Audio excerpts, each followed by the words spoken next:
Nagsumite ng ilang dokumento sa Department of Justice o DOJ kahapon, September 18, ang National Bureau of Investigation o NBI.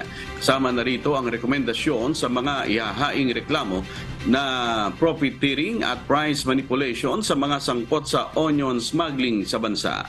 Ayon kay Department of Justice Secretary Crispin Boying Remulla, may mga kasama sa rekomendasyon ng NBI na mga opisyal ng gobyerno, pero pag-aaralan pa nila ito at wala pa ring ibinigay ang DOJ na pangalan ng mga government official na dawit umano sa kontrobersya ng sobrang mahal na presyo ng sibuyas nitong mga nakaraang buwan. Pakinggan po natin ang pahayag ni Justice Secretary Crispin Boying Remulla. This is just the beginning of the cases to be filed, and this is for hoarding and profiteering,